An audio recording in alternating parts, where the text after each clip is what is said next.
Chers frères et sœurs, bienvenue à notre méditation de la parole de Dieu en ce 24 janvier. Aujourd'hui, les lectures nous montrent la douleur de David devant la mort de Saül et de Jonathan, et Jésus qui, incompris par les siens, continue sa mission malgré les oppositions. Première lecture.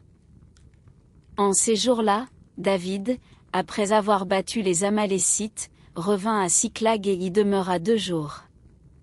Or, le 3e jour, un homme arriva du camp de Saül, les vêtements déchirés et la tête couverte de poussière.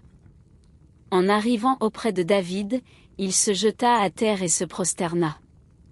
David lui demanda, « D'où viens-tu donc » Il lui répondit, « Je me suis échappé du camp d'Israël. » David lui dit, « Que s'est-il passé ? Raconte-le-moi. » L'homme répondit, « Le peuple s'est enfui du champ de bataille, beaucoup d'entre eux sont tombés et sont morts. Et même Saül et son fils Jonathan sont morts. » Alors David arracha et déchira ses vêtements, et tous les hommes qui étaient avec lui firent de même.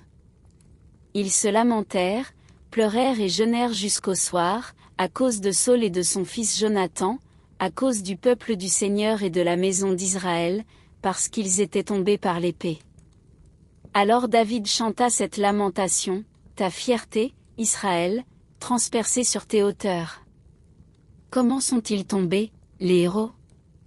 Saül et Jonathan, aimables, pleins de charme, ni dans la vie ni dans la mort ne furent séparés, plus rapides que les aigles, plus vaillants que les lions.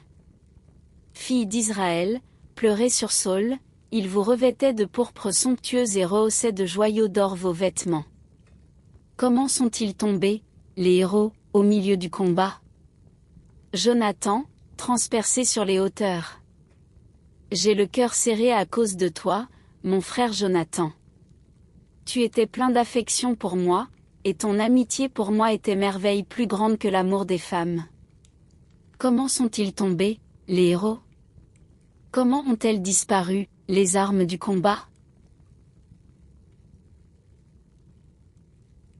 David pleure la mort de Saül et de Jonathan. Sa lamentation exprime la douleur, mais aussi la fidélité et l'amitié profonde.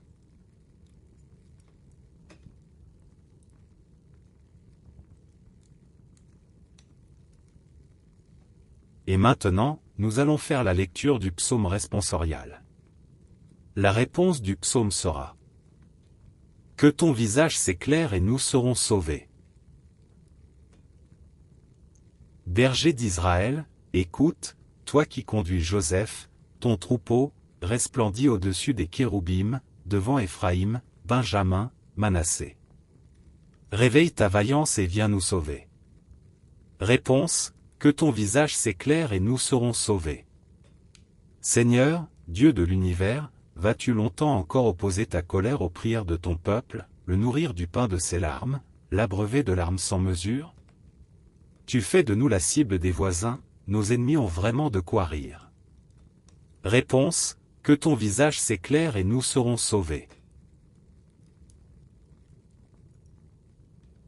Le psaume est une supplication, que ton visage s'éclaire et nous serons sauvés.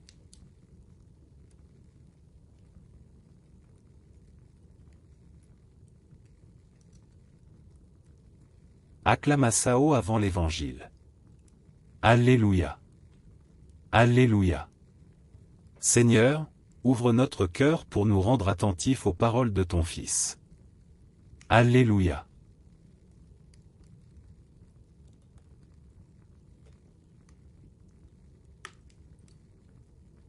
Évangile. Jésus entre dans une maison, où de nouveau la foule se rassemble, si bien qu'il n'était pas possible de manger. Sa famille, l'apprenant, vint pour se saisir de lui, car ils affirmaient, « Il a perdu la tête ».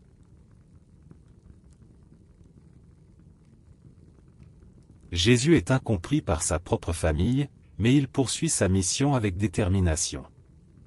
Les lectures d'aujourd'hui nous invitent à méditer sur la fidélité et l'incompréhension.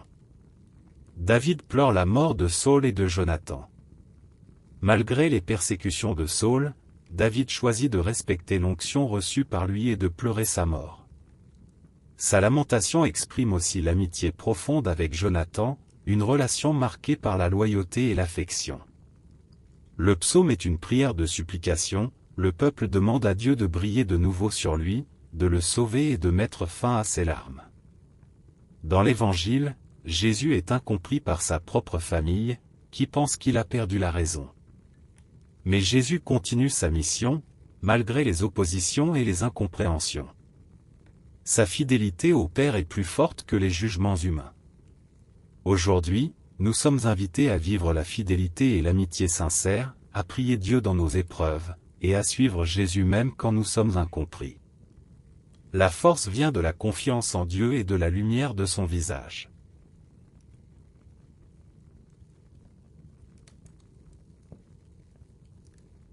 Seigneur Jésus, toi qui es fidèle au Père malgré l'incompréhension, viens éclairer nos cœurs dans les épreuves. Apprends-nous la fidélité de David, l'amitié sincère de Jonathan et la confiance du psalmiste. Fais briller sur nous ton visage et sauve-nous. Amen.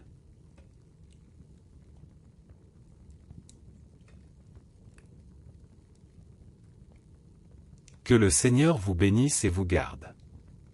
Qu'il fasse briller sur vous son visage et vous donne la paix. Au nom du Père, du Fils et du Saint-Esprit. Amen. Merci d'avoir prié avec nous aujourd'hui. Abonnez-vous à cette chaîne pour continuer à marcher chaque jour avec la parole de Dieu.